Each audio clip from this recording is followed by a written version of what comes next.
DIINQA Oromoo is pride. Beekan geeraraa silaasee fituu tikkoshee jedhamanii maalan dubbadhaa miti waan saloonni nu gootee nyaatee garaa guutanaan abbaa biyya obseetee eegee cabsattee galtee akka kajeeltuu sarree satti beekte sangaa dhaqii nyaadhu foonarree Oromoo saba guddaa warra gadaan buluu qotatee bulaa malee duruu lafaan gurguruu yoomiyyuu isaan bulchuu warraan baashaa gurguruu kan nagaa keessa galtuu kan nagaa keessa bultuu wayyaanee bifatadhee hundee keenya qottee dhiiga keenya sootutee ofiilee onnee qabduu yaa jarakoo keenyumaan keenya mitee keenyumaan keenya mitee diriiraa geerar kormee.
Ashamaar kafuunee daawwattoota keenya qophii DIINQA Oromoo nagaan keenya bakkuma isin jirtanitti isin haa qaqqabu. Qophii keenya guyyaa har'aatiin aadde Dinqineesh Dheeressaa Kitilaa itti gaafatamtuu ijaarsaa dubartoota Oromoo Addunyaa keessummaa godhee isinii qabadhee dhiyaadheera.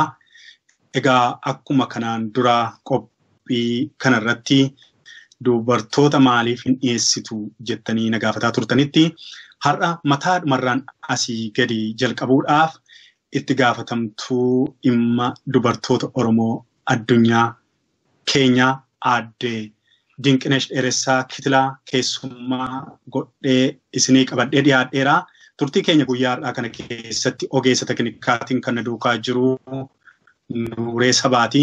Ani qophii kana kan isin dhiyeessaa jiru Beekan Gulummaa Irranaa'tii.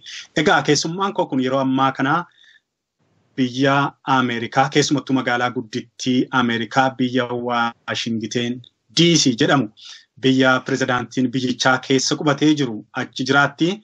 Egaa toora Skypeetiin keessummaan keenya kun amma sararra jirti. Daawwattoota keenya Aadde Dinqinesh Dheeressaa Kitilaa qophii Diinqa Oromoo irratti fedha godhattee dhiyaachuu keetiif daawwattoota keenyaan wal arguudhaaf muuxannoo kee nuu qooduudhaaf dhiyaachuu keetii fi maqaa daawwattoota keenyaatti nani guddaas galateeffadha.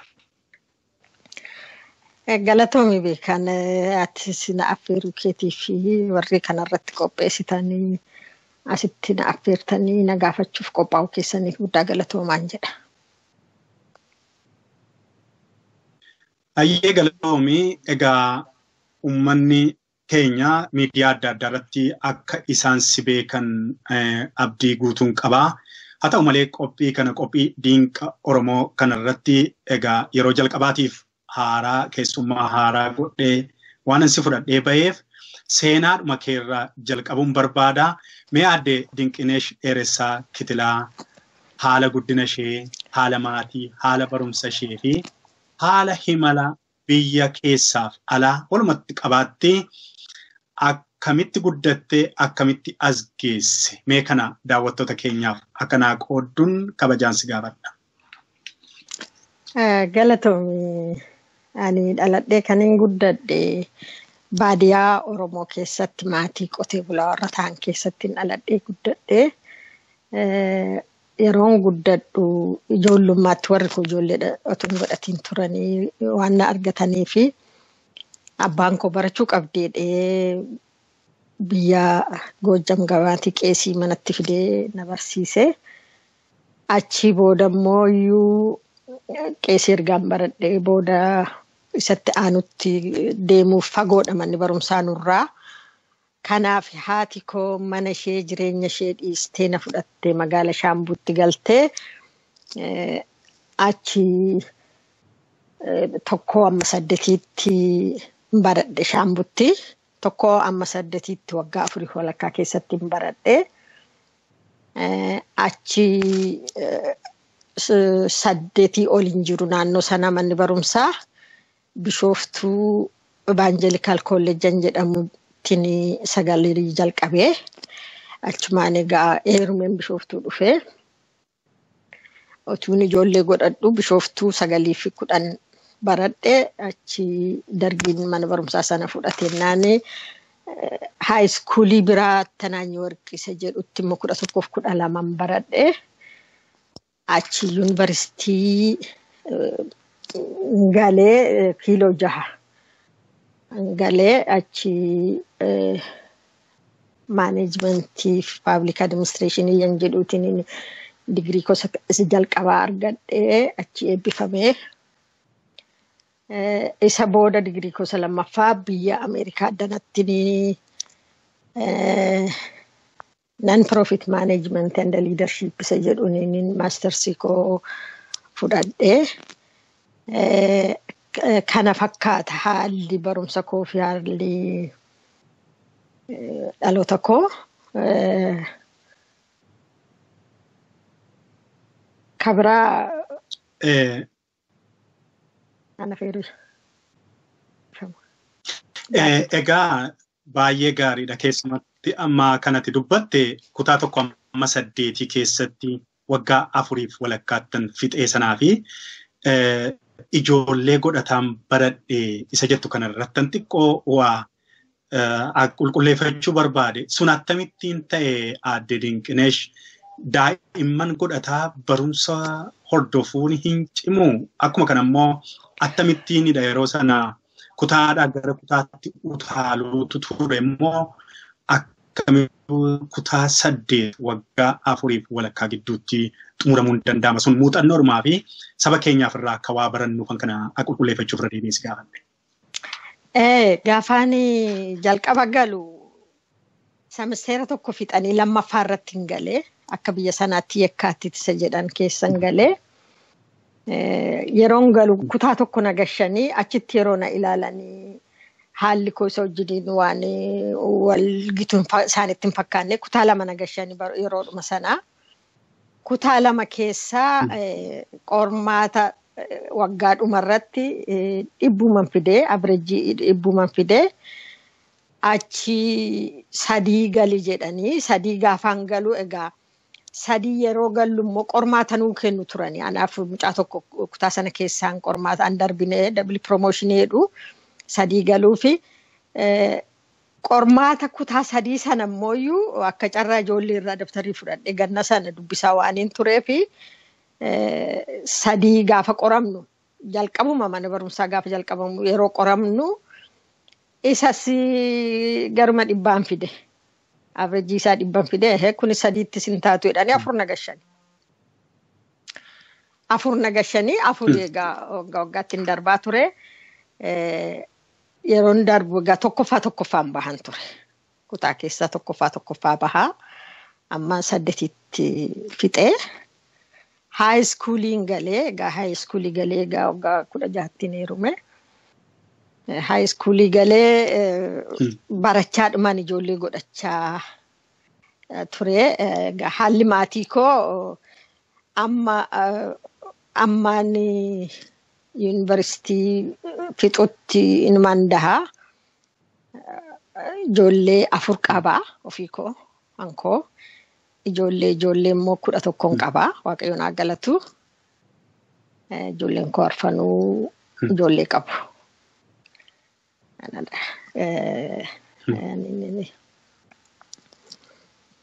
Ana feeraan ifan taane yoo jiraate.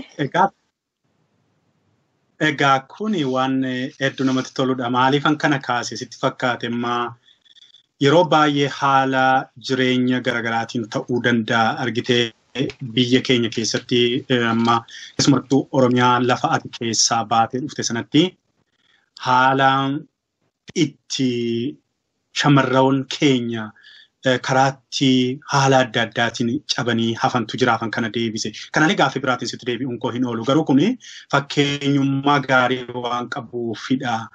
Ati heerumtee achumaan abdii kutattee daa'imman horuutti achumaan waa mara barumsa kee irraa duuba deebitee duubatti utuu hin hafin kaayyachittee hamma asii kun egaa hammam nama waan inni barsiisuufan si gadhe aadde dinqe. Amma garuu gaaffiin koo biraa haalli jireenyaa biyya keessa. Ishuma kana dhiifa manaa godhatti isa teetteef irra deebi'uu fi waan tokko murteessaadha dhala namaa keessatti, sammuu namaa keessatti. Inni murteessaa ta'e suni maalidha? Ati gaafuma dhalattu jalqabdee kaayyoo qabaachuu qabda. Kaayyoo qabaachuu qabda. Kaayyoo kun immoo ani akka kootti egaa harmeen koo mana ishee hiiktee sooroma keessa jiraattu keessa hiyyumattan mana barumsaa na fudhattee galte magaalatti waa takkan ishee jedhina qeesee ergaan baradhee fixee boodaniin waa ishee jedheera xinnummaa kootti egaa isa sana garaa isheetti qabatteeti egaa itti ergaadhuma ta'e malee ani kana beekees miti maal na barsiiste nyaata hojjechuu malee naan jetteetti. Hojii mana keessaa na barsiiste malee maal na barsiiste naan jettee na itti booda yeroo natti himtu. Kanarraa kan ka'ee barumsan barbaadan ture. Barumsa kana waan fedhe yoo ta'e doofummaa keessatti hafuun rakkina keessatti hafuudha. Karaan biraa tokkollee hin jiru saba keenyaaf unuuf. Yoo baratan malee keessaa bahuun hin danda'amu rakkoo jiru keessa. Hiyyuma keessaa bahuun hin danda'amu. Doofummaa keessaa bahuun hin danda'amu. Kanaaf barumsa nan jaalladha. Kanaaf fiixaan baafachuuf otuun dahuu ganna ijoolleen godhadhaa nan dahaa yeroo manni barumsaa cufamu. Yeroo manni barumsaa banamu mana barumsaa nan dhaqaa. Ijoollee guddisaadhuma. Ijoollee dahaadhuma jaluma jalaan barumsa koo xumuradhe ammaan digirii 2ffaa fudhadhutti egaa kuni in ulfaata akka namaatti in ulfaata akka namaatti baay'ee ulfaataadha garuu yoo kutattee kaate immoo eddee yaadde sana gahuun hansi hambisu tokko illee hin jiru murteessaan sidha mataa keef. Kanaaf inni as gahe yoon deebisee irratti gaaffii. Galatoomi adde Dinqe sirriitti naa deebisteetta. Egaa ati har'a haadha ijoollee 4 fi akkooyyee 11 immoo kan qabdudha kun eebba. Dabalataan immoo egaa hojii ati itti jirtutti nan dhufa. Hojii gurguddaas of harkaadha qabda Oromoo keessatti dhalatteef halkanii guyyaa hojii ati hojjettuu fi sabni Oromoo siin boonu jira. Isatti nan deebi'a. Isatti tun deebiin fuula duraa. Gaaffii tokko meegaa haala jira ammaati aadaa biyya lamaas dhamdhamatteetta biyya keessaa dhufte Oromiyaa keessaa dhufte amma immoo biyya Ameerikaa jirta. Haalli biyya keessaa keessumattuu jireenya dubartootaatiif fi haalli biyya kanaa yookiin immoo biyya alaa kanaa gaafa wal dorgomsiistu maal fakkaata? Mee namoota keenyaaf muuxannoo akka ta'uuf akkamiin waliin dorgomsiista akkamiin immoo waliin morkisiista maal fakkaata haalli jiru biyya keessaa yookiin Oromiyaa haalli jiru biyya kanaa yookiin biyya Ameerikaa akkamiin wal fakkaata akkamiin immoo gargari dubartoota Oromootiif. Kan wal fakkaatu akka haadhaatti hundumtuu akka dubartiitti hundumtuu qormaata qabu qorumsa qabu qoramu hojii baay'ee hojjetu. Ijoollee guddisuu, ijoollee dahanii guddisuutti, haadha ta'uutti, maatiif jireenya maatii mana keessaa abboommatanii jiraachisuu fi lamaanuu wal fakkaatu. Hojii guddaa hojjetu, lamaanuu hojii guddaa hojjetu. Haan adda isaan baasu warri biyya keessaa baadiyaan jedha. Biyya keessa yeroo jedhu baadiyaan rifarii godha. Dubartoonni baadiyyaa haala mijataa hin taane keessattidha maatii guddisan ijoollee guddisan. Laga bu'anii bishaan waraabanii qoraan cabsanii dugdatti baatanii dhufanii daakuu daakanii buddeen toshanii ijoollee akkasitti guddisu. Warri biyya alaa kun immoo haala mijataa ta'e keessattidha ijoollee guddisanii. Haala mijataa yeroon si jedhu of course yeroon itti xinnaataa yeroon dhiphinni yeroon jira dadhabbiin inuma jira garuu laga bu'anii bishaan waraabuun hin jiru qoraan cabsuun hin jiru waan mana keessatti hojjetanidha isa qofaa miti abbaan manoonni isaanii isaan gargaaru baay'een isaanii mana keessatti ijoollee qabutti isaan gargaaru waan mana keessaa hundumaa wal gargaaru asii wal gargaaru. Biyyatti garuu abbaan manaa diinqa seenee hin hojjetu. Nyaata mana keessaa hin hojjetu. Maaliif aadaansaa baay'ee hamaadhas silas immoo mijataas miti. Diinqa keessa ni ilaaluyyuu. Ol seenee gara diinqaa seeneeyyuu waa fudhachuu hin danda'u kennaniifi malee. Dhorkaadha akka aadaatti. Kanaaf ba'aan jiru hundumtuu mana keessaa dubartii irradha. Gadi baatee meesii meesti, aramaa aramti. Qonnaa irratti haamaa haamti, midhaan sassaabbii irratti midhaan guurti. Kun hundumtuu otuma kana hojjettuuti immoo manatti galtee hojjetti. Ulfaataadha. Inni biyya keessaa baay'ee ulfaataadha. Kan ammoo egaa rabbi yoo jedhe barri yoo jijjiirame fooyya'aa fi ta'a malee ammayyuu akkasumatti akka jiranitti nu hubadha. Dhaqeen beekne ta'ellee. Deebiseera? Egaa dhugaa keetii egaa kuni waan haqaa hundumti keenya ijoollee ilmaan biyyaa harmooliin keenya obbolawwan keenya yeroo isaan hojiin ciccimaan irratti fe'ame rakkoo gurguddaa keessa taa'anii ilmaan da'anii haala hin mijanne keessa keessumattuu akka biyya keenya biyya sadarkaan guddina biyyichaa haalli mijataan hin jirre keessatti haalli ibsaan iddoo mara hin geenye keessatti haalli ibsa yookiin karaan iddoo hunda hin geenye keessatti kunuunsi dubartoota keenyaaf jiru maal fakkaatan egaa waan kan boodattanii deemee biratti darbee amma gara ijoo dubbii isan ati har'a keessummaa koo godheesi dhiyeessettanii deebi'a. Dubartoota Oromoo akka sadarkaa addunyaatti ijaarteetta. Egaa qixi barumsa keessanuma ilaallata. Barumsi keessa biyyaa kaastee yuunivarsiitii Finfinneetii kaastee amma yuunivarsiitii biyya Ameerikaa kana keessa jiraatutti kanatti baratte egaa ilma waa bulchuuti. Keessumattuu inni ati maastersii keetiin ispeeshaalaayiz goote kun immoo dhimma non-profit organizationii kanaa dhimma civic organizationii kanaa waan dhimma dubartoota kanaa sagalee isaanii addunyaatti dhageessisuu fi dubartoota Oromoos jiru sadarkaa addunyaatti kanatti ijaartee jirtu kun itti gaafatama guddaadha. Akkuma maqaa keessaniittu. Egaa yaadni isaa akkamitti dhufuu danda'e Aadde Dinqee? Mee kanarratti waa tokko yoo qabaatte akkamitti yaadni dhimma ijaarsa dubartoota addunyaa kanaa bu'uurri isaa akkamiin sii dhufe erga biyya kana geesse akkamiin hojii biyya kanaatiin dagattee waan biraa keessa hin seenne akkamiin kanaan uummata kee tajaajiluu barbaadde akkamiin sii dhufe yaadichi? Yaadni isaa akka haaraatti miti annaa dhufe addanatti hojii irra oole.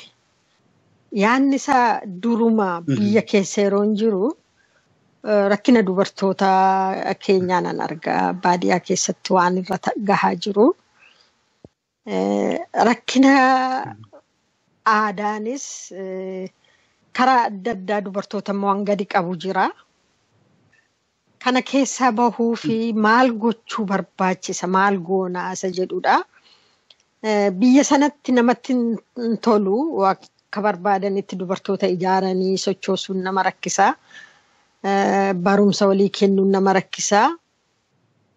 Yaada koo keessa yoo jiraateyyuu hojiirra oolchuun hin danda'amu. Akka Oromoottis ijaaruun rakkisaadha.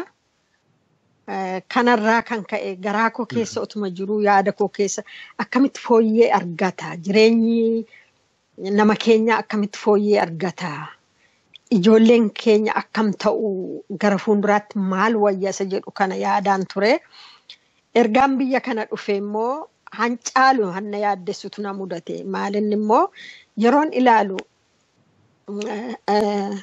ijoolleen biyya kanatti dhalattee guddatti. Ijoolleen Oromoo biyya kanatti dhalattee guddatti. Biyya alaa biyya adda addaatti dhalattee guddatti. Ijoolleen kun warra dura dhufe kana first generation warra jedhamu warra unu ta'ane. Unutu waa'ee Oromoo ta'uu keenya beeka. Afaan Oromoo dubbata malee ijoolleen addanatti dhalattu aadaa ishees afaan ishees haala itti bartuutu baay'ee xiqqaadha. Maatiin isaanii jajjaboo yoo ta'ani afaan barsiisachuu danda'u. Haga danda'anitti teoorotikaalitti himuu danda'u ta'a aadaa isaanii. Garuu isa hundeedhaan Oromoo godhanii ijoollee kana guddisuuf baay'ee rakkisaadha. Kanaaf nan yaadda'e. Incitee Oromoon bakka jenereeshiniin isaa incitee jedhee yaadda'e. Maaliif waa takkatu sammuu koo keessa jira. Mallas Zeenaawwii.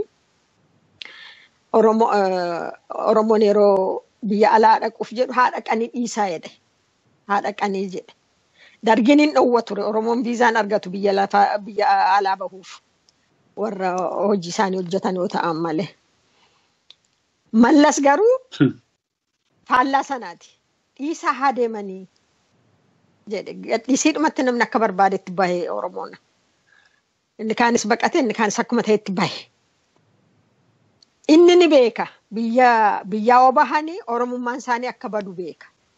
Jenereeshiniin itti yookiin dhaloonni dhufu isatti hin guddatu. Biyya alaa ta'eeti guddata. Nama biraa ta'eeti guddata. Kanaaf inni haa bahanii an jedhe. Isatu sammuu koo na tuqa. Edaa kanaaf an akkas jedhee. Kanaaf amma ijoollee keenyas barsiisuuf. Warra biyya keessaas akka ta'utti cinaa dhaabbachuuf kan danda'amu haadholii yoo qabannedha. haadholiin ijoolleetti baay'ee maxxana qabu.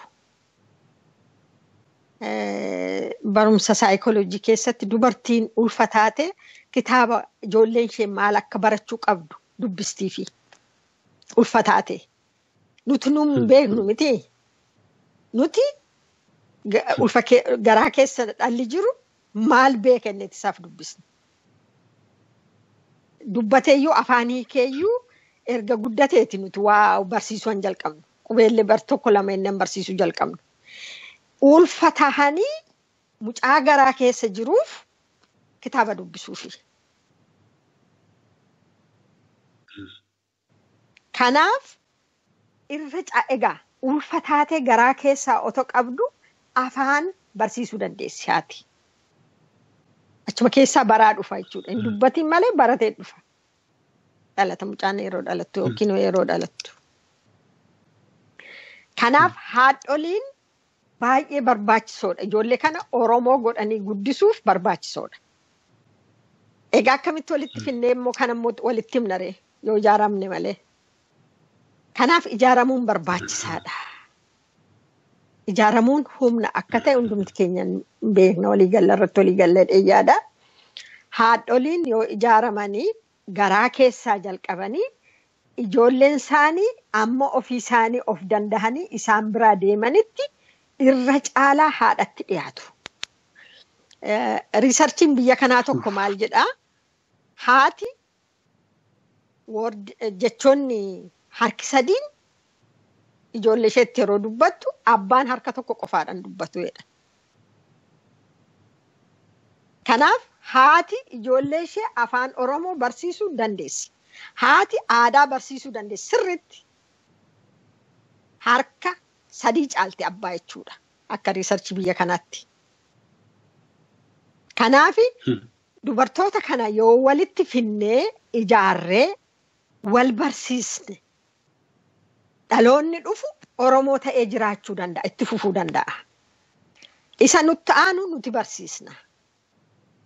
Isaan immoo of harkaa fuudhanii isa itti aanu barsiisu dhala isaanii. Kanaaf immoo ijaaramuun barbaachisummaansaa baay'ee belbeltuu ta'eeti natti mul'ate. Karaa haadholiiti Oromoo, ijoollee Oromoo goonee guddisuu dandeenya. Kun immoo maaliif gargaara? Tokkoffaa dhaloonni Oromoo biyya alaatti hin citu. Itti fufiinsi Oromoo hin citu, addaan hin citu. Lammaffaa ijoolleenis of wallaalanii maqaa biyya kanatti maal jedhu identity crisis jedhu. Isa keessa lixu. Fakkeenya gaarii tokkotu jira. Yeroo darbe Maarchi 8 irratti keessummoota tokko waamne yeroo darbe amma miti waggaa 2 ta'eera. Waamne affeerreerra. Jarri kun akaakilee isaaniitiin qabanii biyya kanatti dhalatanii guddatanii. Gurraachotadha. Afrikaa biyyi isaanii hundeen isaanii Afrikaa akka ta'e beeku. Garuu Afrikaa keessaa eessa akka ta'e hin beekani. Kanaaf qabeenya qaban hunduma biyya Afrikaa hundumaa dhaqanii of barbaadaa turani. Biyyi nuti hin dhaqne hin jiru jedhani. Dhumarratti Itoophiyaa dhaqani. Amma achi yeroo deebi'anii 99 qabxii 6 nuti Oromoodha jedhan. DNN isaanii ilaashisanii sakattaasisanii. Ilaala egaa baasii haga kana of barbaadu kana keessaa baati ijoolleen. Rakkina akkasii keessaa baati. Asisa biyya bal'aa kana as qofaa miti biyya adda addaa Awurooppaa, Awustiraaliyaa, Oromoon biyya hin geenye hin jiru. Biyya hundumaatti kanatu jira. Kana keessaa bofu amma fakkeenyaaf Awurooppaa fudhadhu. Jarman afaan mataasaa qaba. Faransaay afaan mataasaa qaba. Norwee akkasii. Hundumtu mataa isaanii afaan mataa isaanii qabu. Ijoollee biyya adda addaatti dhalatanii guddatan kana akkamitti walitti fiddeeti sin Oromoodha jechuu dandeessa. Akkamitti walii galu? Walii galuu hin danda'ani. Yoo dura irratti hubanne hundumti keenya hubanne ijoolleen kun akka afaan barani. Afaan Oromoo yoo barani yoo walitti dhufanillee walii galu. Biyyatti deebi'anii dhaqan ijoolleen kun maaliin biyya sana nama sana dubbisuu danda'u? Yoo galuu baatanis akkamitti eenyummaa isaanii baru? Kun badaa yaaddessaadha. Maaliif muuxannoon ani qaburraa Finfinnee keessatti ijoollee keenya yeroo guddisnu rakkoo guddaatu ture. Bu'ii baay'eetu jira ijoollee keenya afaan barsiisuuf. Mucaan koo amma kutaa haayiskuulii amma galutti guyyaa guyyaatti dhufee maqaa konaa geeddarii dinqeena jechaa ture. Hin bu'aa ture. Maaliif hin arrabsu? Gaaddisa maqaa Oromooti. Hin arrabsu. Guyyaa guyyaatti maqaa konaa geeddarii jedha. Teessisee itti himee gaaddisa jechuun hiikni isaa maal akka ta'e itti himee waan baay'ee obbolaansaa maqaa isaatti nuti sirra akkannaa jedhu. Hagam akka sammuu torchii godhan biyya sanatti. Kanarraa kan ka'e akka garaa isaanii afaan filoontii ta'anii dubbachuuf haasa'uun isaan rakkisa Finfinnee keessatti. Ijoollee koo qofaa miti. Ijoolleen warri kaanis akkasumadha. Finfinnee keessatti jechuu kooti egaa. Finfinnee isheen xinnittiin kunan akkas goote addunyaa sabal'aa kana keessatti immoo ijoollee gadi gadhiisne yoo dhiisne eessaa of argu ijoolleen kun booda. Eessaa of barbaadu. Gaafa aaranii akkan jaroota si jedhee kana of barbaaduu jalqaban nu abaaru. Warra isaanii abaaru. Hunduma keenya abaaru. Kana seenaan waan nurra kaa'e kana yeroon waan nurraa barbaadu kana wal ijaarree dubartoonni ijoollee keenya barsiisuu qabna. Karaa dubartootaati dubbiin kun hiikamu. Isa jedhurraati asitti kana jalqabee inni biyyaa ammoo akkasuma inni immoo waa'ee wal caalummaati. Dhalli namaa wal qixa akka ta'e mana barumsaatii kaasnee ijoollee keenya dhugaa'oo barsiisuu dandeenye.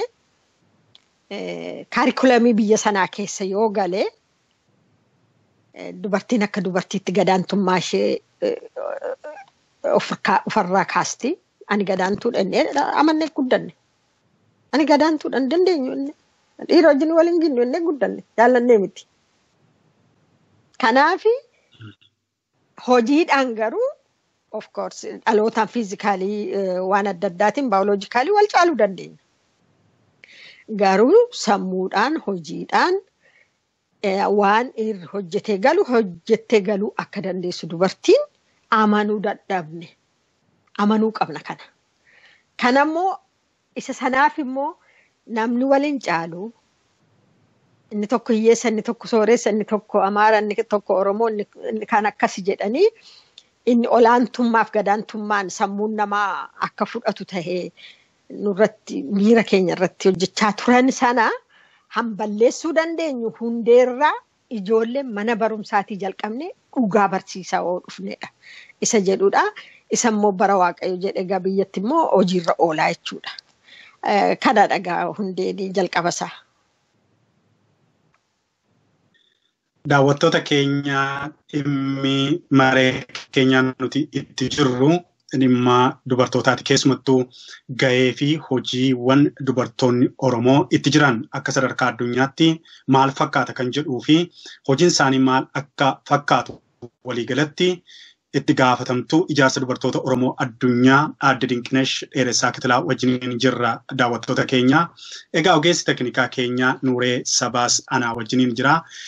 Har'i guyyaan kan dubartoota keenyaati, kan haadholii keenyaati, kan obbolaa keenyaati. Kanaaf sirba Ilfinesh Qannoo kan isheen itti maqaalee Oromiyaa, godina Oromiyaa ittiin fudhattee weelliste duukaa boqonnaa baanee deemnaa. Keenya hamma dhuma qophii wajjin turtan abdiin qabaa amma Ilfinesh Qannoo.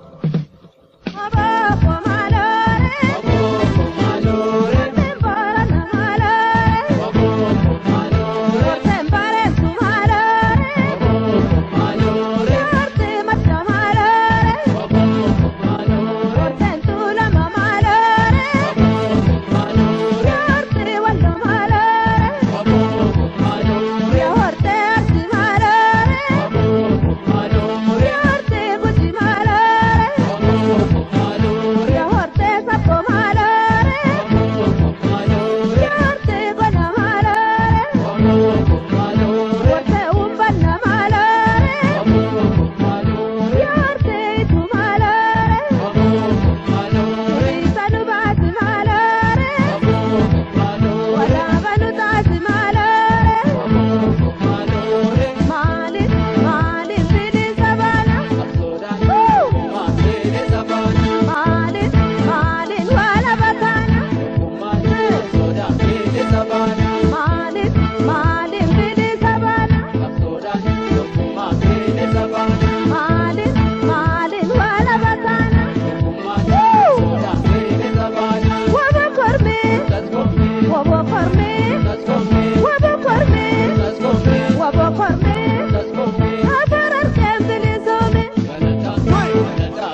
galata galfadhu qabna gaafa baaleen bilisoome galata galata galfadhu qabna gaafa shawaan bilisoome galata galata galfadhu qabna gaafa arsiin bilisoome galata galata galfadhu qabna yoo booralli bilisoome galata galata galfadhu qabna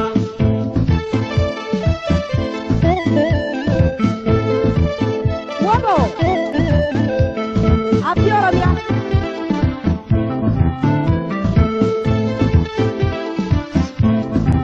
Egaa daawwattoota keenya sirbaa aadde Ilfinesh Qannootti akka bohaartan abdii guddaan qabaa.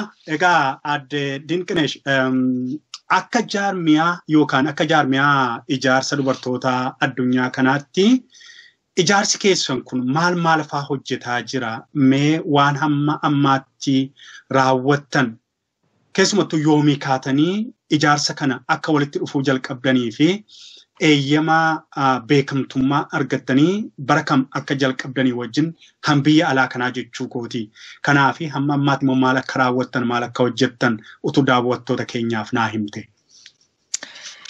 Galatoomii biyya kananiin dhufe bara 2006 dhufee hojiidhuma kanan jalqabee. Hojii kana biyya simbeeku nama simbeeku iyyaafadheedhumaan dubartoota haga tokko argadhee.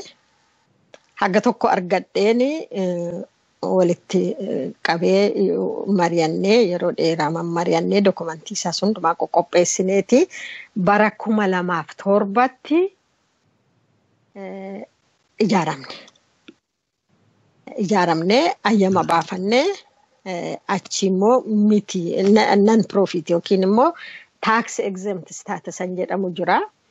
Isa argachuuf baay'ee rakkisaadha biyya kanatti garuu isas argannee statusii tax exempt qabna.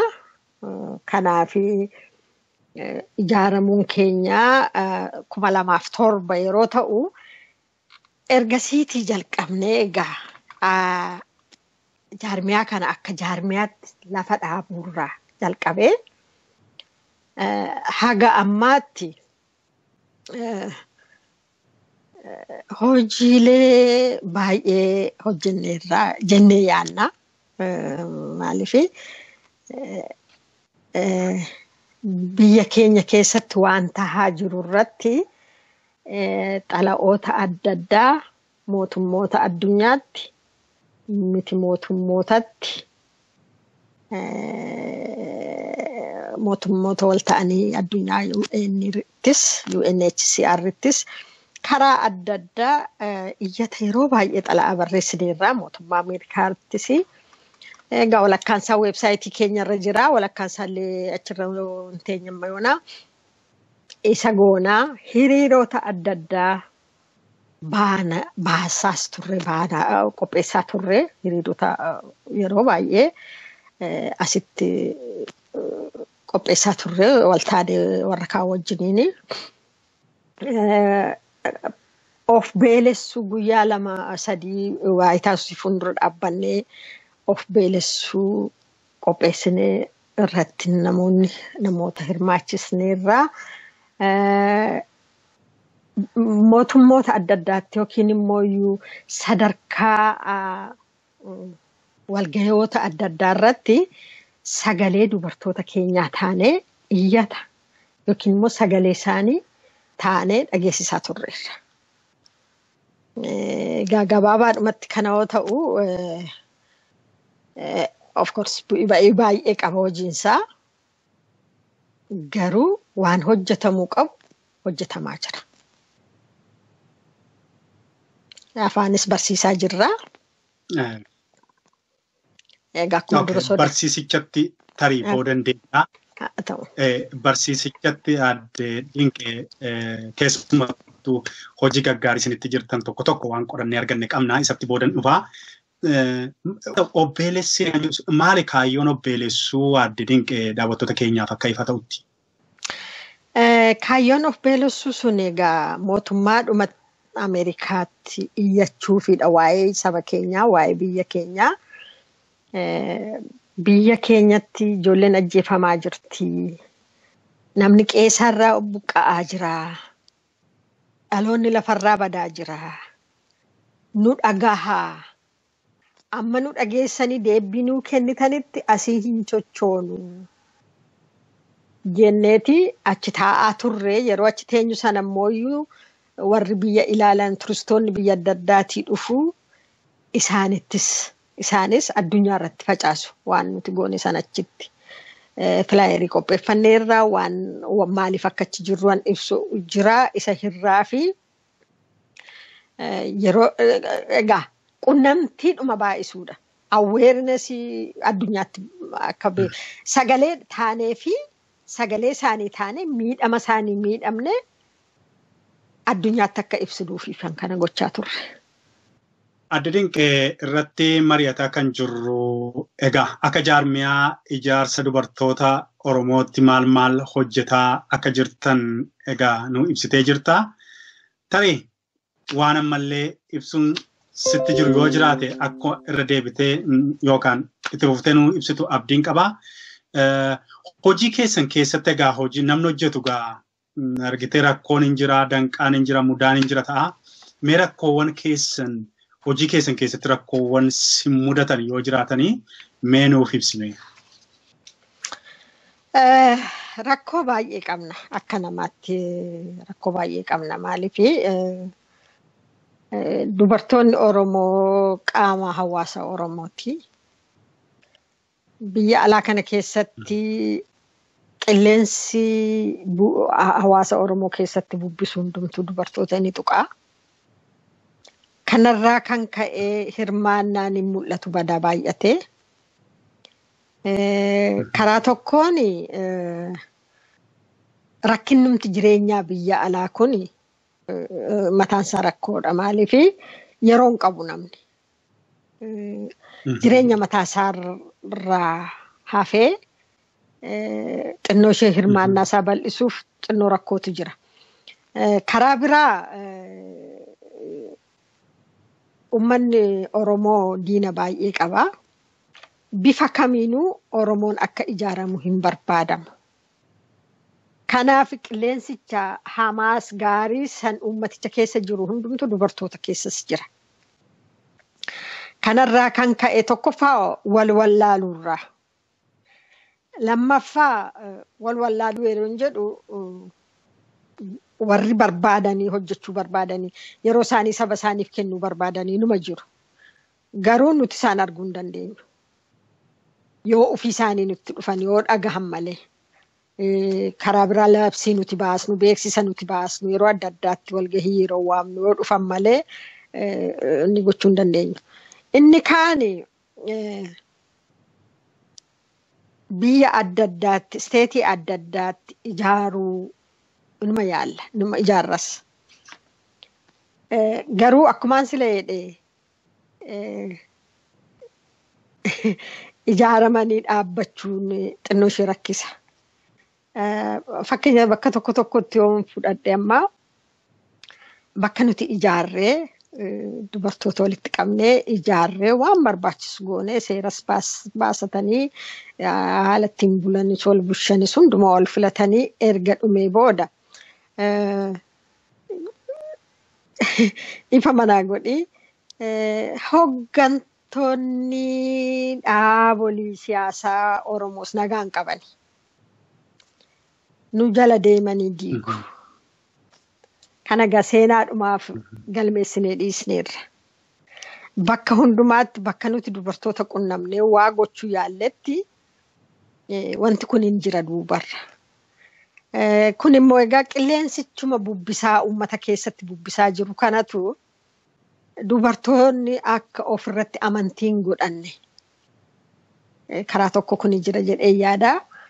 Karaa biraa dubartoonni yoo ijaaraman dhiira irratti ka'uuf waan ijaaramanis warri itti fakkaatu jira. Kunis rakkoo tokkodha. Hubannoo dhabuu yookiin immoo ilaalcha bilchaataa dhabuu. Karaa kaan immoo dubartoonni mataan isaanis of tuffatu. amma ni dhaqee maalan buusaa maalan dabalaa ni jiraadhe jiraachuu baadhe maalan dabalaa cina dhiisaa jedhu. Kanaaf hirmaannaa isaanii xiqqeessu daangaatti godhu. Inni kaani warri amantii keessa jiran immoo fudhanne waa'ee mirga dubartii kaasuun dhiisi waa'ee dubartii waa'ee Oromooyyuu kaasuu amma inni kun furamaa dhufeera naannoo amantii keessatti. Waa'ee Oromoo kaasuun mataan isaa cubbuu akka ta'etti warri fudhatan jiru. Maaliif? Waan sammuu dhalootarraa dhalootatti sammuu namaarratti hojjetamaa dhufeedha. Kanarraa kan ka'e xinnoo ishee hin barbaadan. Maqaa waa'ee dubartootaa waa'ee mirga dubartootaa kaasuun cubbuu akka ta'etti fudhatu. Inni kaan immooyyuu namoonni ta'e jedhanii yookiin egaa akkuma Oromoon ijaaramee bakka adda addaatti wal diigan kana irratti hojjetamanis. Kanarraa kan ka'e ofitti amanuu dubartoota ofii isaanii hubannoo godhatanii dhufuu fi wal arguun nu barbaachisa, walirraa baruun nu barbaachisa. Kaayyoon keenya dubartoota ijaarree walirratti kaasuu, dhiirra irratti kaasuu miti. Kun hundumaa miti. Isa isaan yaadan miti kaayyoon keenya. Kaayyoon keenya nuti akka Oromootti tokkoffaa biyya alaati jirra, orma keessa jirra. Walii keenyaaf, waliif ta'uuf, waliif qaqqabuuf, walitti dhufeenya mataa keenyaaf. Lammaffaa barnoota adda addaa inni tokko beeku, inni tokko hin beeku, inni tokko beeku, inni tokko hin beeku.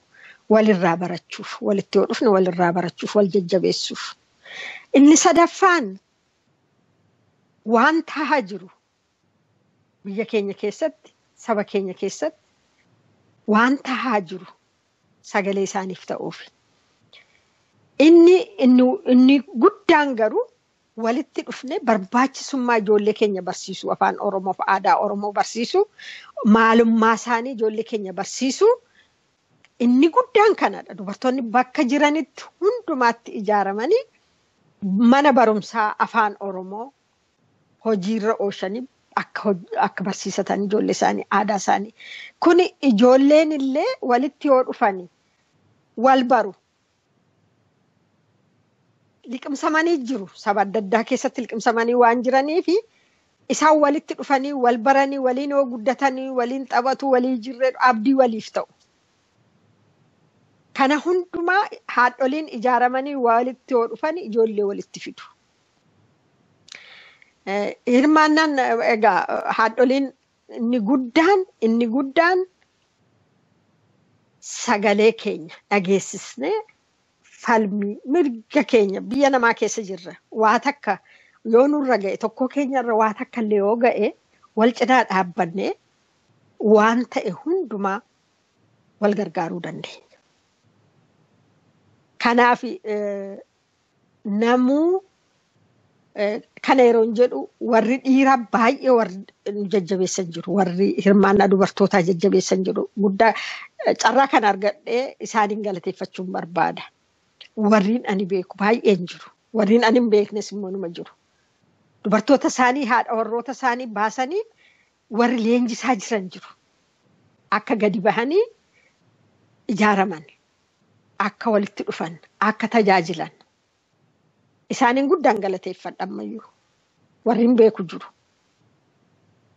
Warri kaan immoo warri dhiilbee warri ta'an immoo dhiilbee jechuun egaa warra waa takka hojjechuu hin barbaanne, waa tokko gochuu warra hin barbaanne. Kanadha. Rakkoon keenya kanadha. Ijaaramnee akka barbaachisaa ta'etti waliin geessisnee biyya hundumaa irratti dhaabuun nu rakkiseera. Rakkoo kana qabna. Kan hundumaa qabna. Hirmaannaa rakkina qabna. Wal barbaaduuf rakkina qabna. Egaa ololla adda addaa immoo nima jira. Akkuma hawaasa Oromoo keessa bakka adda addaa jiru kana.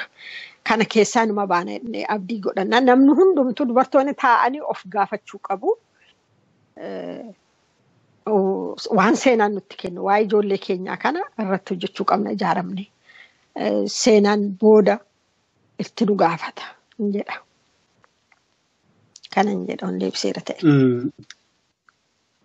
Galatoomii adda dinqee silaa rakkoolee baay'ee dhaggaatiin kan itti tarreessite rakkoolee gama amantaatiin jiru, gama ilaalchaatiin jiru, gama siyaasaatiin jiru. Wantoonni sun wal makanii haalli biyya keessa jirus aadaan tokko tokko sun duukaa as ce'ee akkaataa itti dhiironni keenya dubartoonni isaanii gadi ba'anii akka isaan waa tokko mari'atanii ija jabummaa guddaa barumsa guddaa akka isaan walirraa argatanii fi kan boodatti gototan akka jiranii fi warri immoo caalaattu jajjabeessanis akka jiran egaa gama lachuutiin iyyuu madaaltee nuuf ibsiteetta. Silaa jaarmiyaan keessan kuni kaayyoonsaa beekamaadha. Jaarmiyaa siyaasaa miti. Jaarmiyaa civic organizationiiti. Jaarmiyaa nama deggaruudha. Dhiirayyuu deggaru, dhiirayyuu utubuudha. Daa'imman guddisu achitti erga jetteeti egaa kun dhaggeeffattoonni keenya, daawwattoonni keenya kana xiyyeeffannoo guddaa godhanii dhimma isin akka addunyaatti ijaaramtanii sagalee Oromoo, dubartoota Oromoo biyya keessa jiranii ta'uu qabdan kana fuulduratti adeemsisuudhaa fi tarkaanfii isaanirraa eegamu mara akka godhan gamanumaan dhaamsa keenyallee nuti akka miidiyaatti dabarfataa. Gidduu darbee kana adda dinqee biyya Awurooppaa keessa keessumattuu Paarlaamaa Awurooppaa keessatti carraa argattee akka dhimma Oromoo tokko dhimma dubartoota ilaallatu dubartoota Oromoo addumaan immoo kan ilaallatu tokko akka dubbatte quba qabna. Daawwattoota keenyaaf kun yaadachiisallee akka ta'uuf kan achirratti carraa sana miidiyaadhaan hin arganne yoo jiraatan gamanumaan akka isaan waa baratanii fi waanan barbaaduuf tarii carraa sana akkamittiin argattanii akka ijaarsa dubartoota addunyaatti akkuma kana immoo qabiyyeen dubbii keessanaa iddoo sanatti carraa guddaa dhagaa Paarlaamaa Awurooppaa irratti sagalee argatanii dubbata jechuun yookiin dabarfachuu waan guddaadha biyya Ameerikaatti dhaqanii. So mee waan sana nu yaadachiisi waa sanarraa mee? Waamichi jara qophee kana qopheessirraa nu gahee. Waamicha egaa kanaan duras bakka adda addaatti UN amma yeroo darbee waggaa 2-3 dura of course wanneen dhiyeessine malee UN dubartoota walgahii dubartoota UN irratti akkasuma dhaqeen ture. Isteejii adda addaa irratti inuma sagalee keenya dhageessisna. Yeroo darbees onkololeessa keessa waldaan ogeessota seeraa Oromoo London irratti konferansii qopheesse irrattis akkasuma nu affeeree achirrattis maqaa waldaa dubartootaatiin waan dhiyeessineerru qabna. Egaa muuxannoon kun wanni keenya nuu dabaleera carraa argachuu kanatti nuu dabaleera inni yaanna. Kanarraa kan ka'e achitti affeeramnee dhaqeera. Achitti ani egaa wanni ajandichi mataansaa rakkina dubartootaa biyya Itoophiyaa jedhamtu sana keessa isa jiru ilaalchiseeti. Dubartoota rakkina hamaatu irra gahaa biyya keessatti biyya Itoophiyaa sana keessatti kana ilaalchiseeti qophiin sunan qophaa'ee kanarratti rakkoo uummata Oromoo akka jirutti yeroon dhiyeessu keessumaa immoo rakkoo dubartootarra dachaa gahaa jiru ilaalchiseetaniin dhiyeesse. Waa lamarratti xiyyeeffadhe baay'eedha rakkoon keenya nurra gahaa jiru baay'eedha. Waa lamarratti xiyyeeffadheen dhiyeesse inni tokko gadhiisiidhaan dubartoota gudeedu loltoonni wayyaanee baadiyyaa keessa naanna'anii gadhiisiidhaan gudeedaa jiru. Garmalee akka waan nama gaddisiisu baay'ee waan nama gaddisiisuudhaan tahaa jiru. Isa ilaalchiseeti. Inni lammaffaa immoo ajjeechaa ijoollee isaanii haati akkamitti rakkattee akka ijoollee ishee guddistee barsiistee achiin geessifattu hundumti keenya warri baadiyyaa keessatti dhalannee guddannee ni beekna. Haga kana dhama'anii ijoollee isaanii guddisanii eebbifamee hojii nuu qabatee nu gargaareedhanii yeroo soora bahanii haadholiin ijoollee isaaniitti aara galfachuu qabu. Yeroo sanatti ijoolleen isaanii jalaa du'aniiti ajjeefamaniiti yookiin reeffi ergaa fi yookiin bineensi nyaata ijoollee isaanii reeffa ijoollee isaanii. Kanaaf nama gaddisiisaadha. Sanyii duguuggaatu gaggeeffamaa jira biyya sana keessatti. Dhalootatu badaa jira, dhalootatu dhumaa jira. Waan nama gaddisiisu keessa jirra uummanni keenya. Isa kana dhagaaniin dhiyeesse. Inni kun immoo maal akka fidu haadholii irratti warra lubbuudhaan jiran irratti maal akka fidu abbaa manoota isaanii yeroo jalaa ajjeesani, yeroo jalaa hidhani, ijoollee isaanii yeroo jalaa ajjeesani, yeroo jalaa hidhani. Haadholii irra waan gahaa jiru karaa sammuudhaan maal akka maraachisaa akka jirani, sakaan hiyyumatti gatanii akka jirani.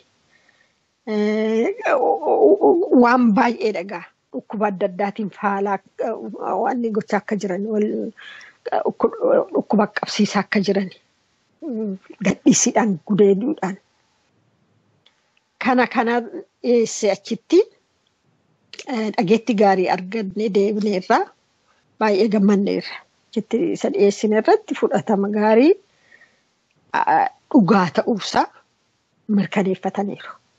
Nama gammachiisu kanadha.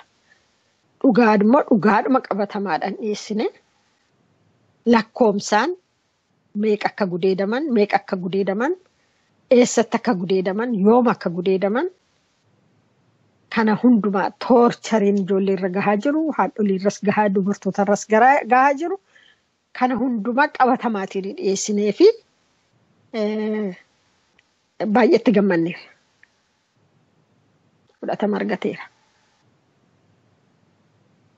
Egaa daawwattoonni keenya sagalee ati dhagna namaa kan keessu dhaloota biyya keessatti waggaa lamman kana keessatti keessumattuu falmannaa karaa nagaatiin uummanni Oromoo taasisaa ture keessatti harmooliin Oromoo hammam akka salphatan ulfi ji'a 8 dubartiin Oromoo rasaasaan sirna nama nyaataa bicuu mootummaa Tigreetiin bulfamtu sana jalatti rasaasaan akka dhaamaa turte harmeen haati Oromoo hundumti keenya ragaa of harkaa qabna.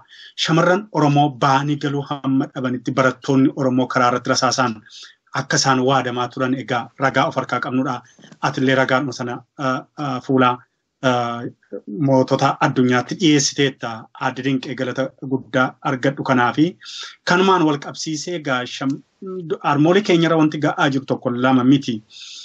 Akka odeeffata xiqqaa tokko qabnutti waa baay'ee jiru keessaa yeroo ammaa kana waan akka daawwaa afaan isaaniitti talaallii jedhame kittibaata jedhanii isaan kennanis quba qabna.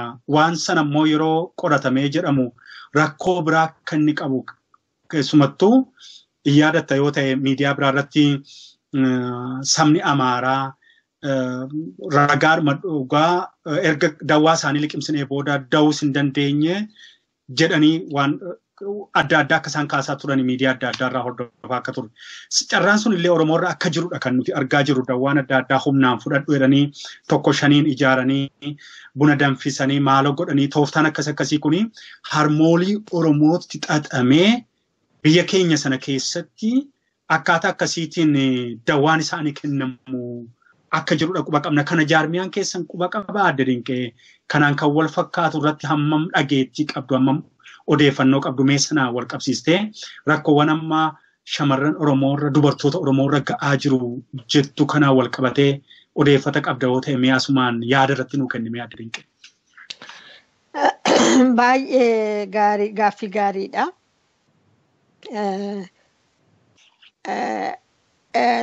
Mallas maal jedhe seetanii yeroo dura dhufe biyya qabatu.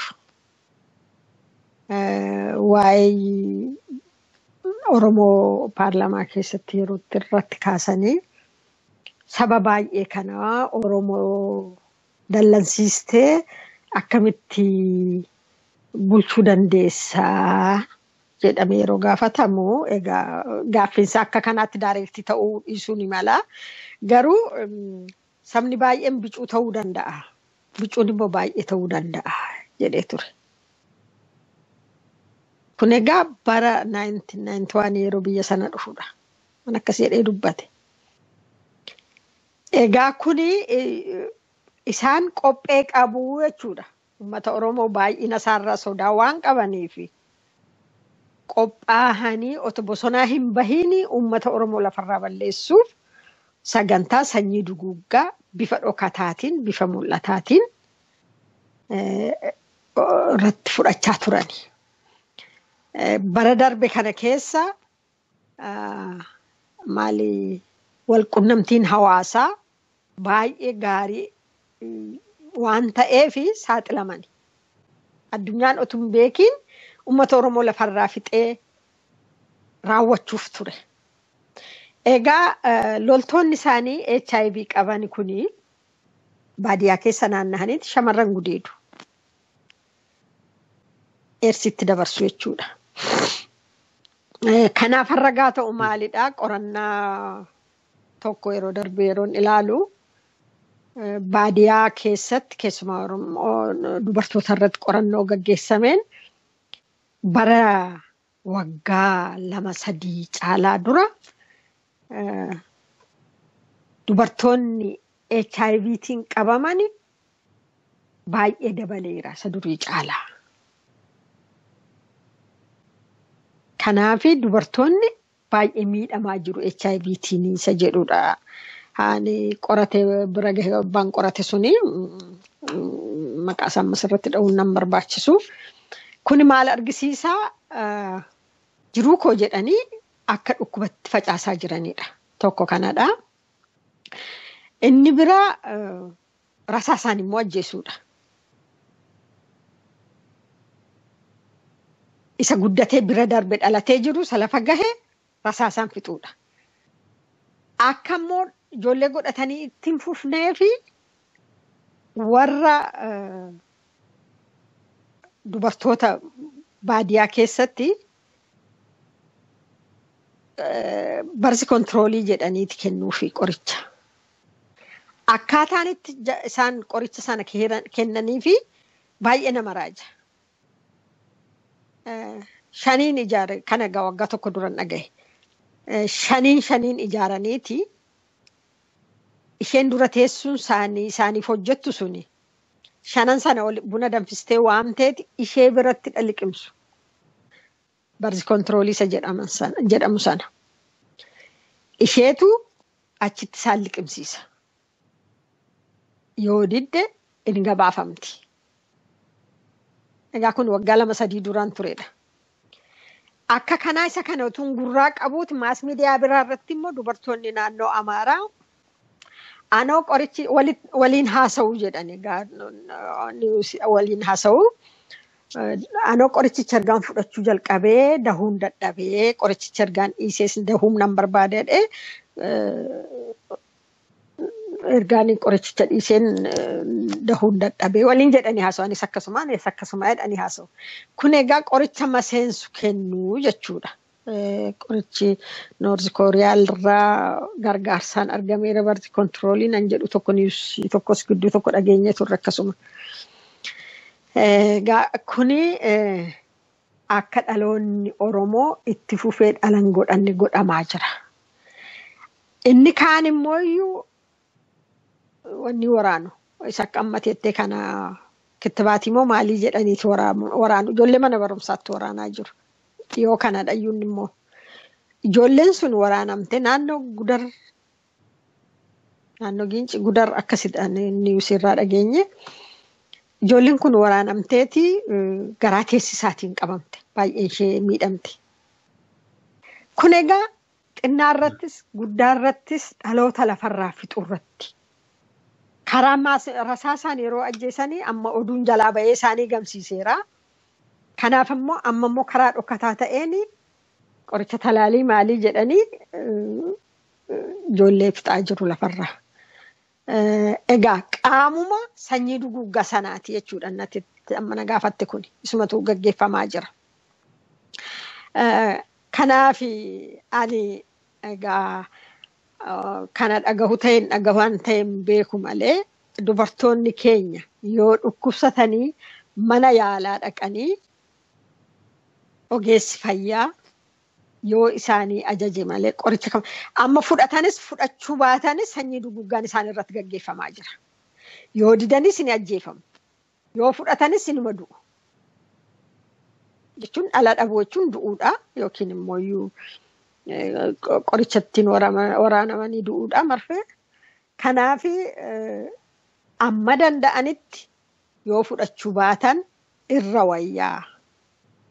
Qoricha kamiyyuu mootummaan amma jiru kun inni ganda gandatti hiruu fi kana fudhachuu dhiisan isaanii wayyaa.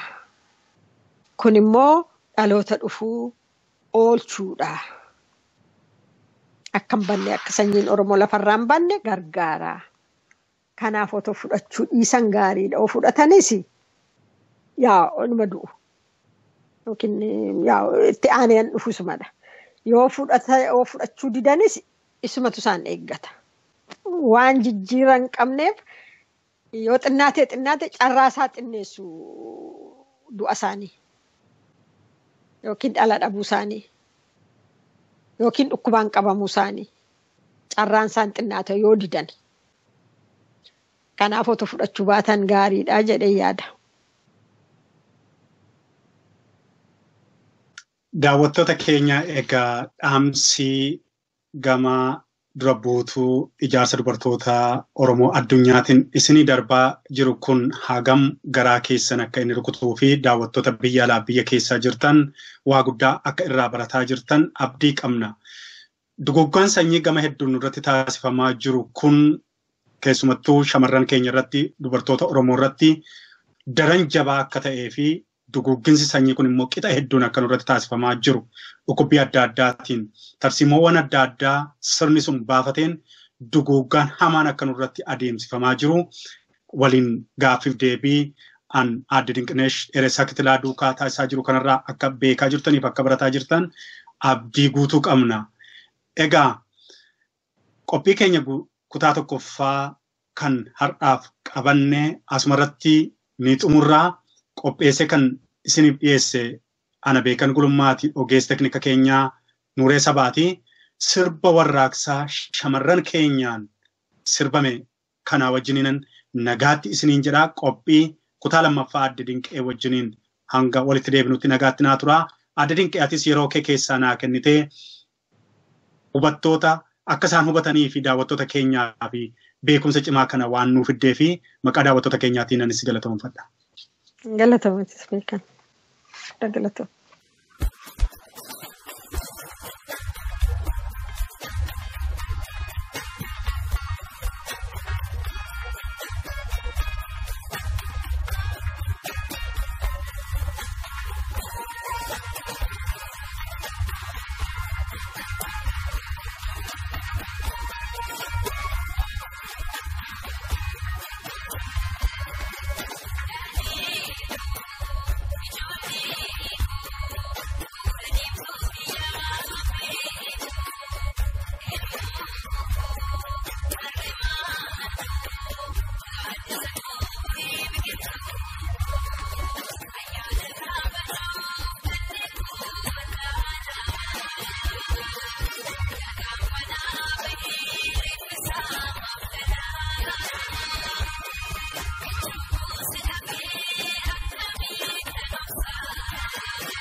The king of East Africa, the dad of democracy before Greek and America. King the Oromo is pride.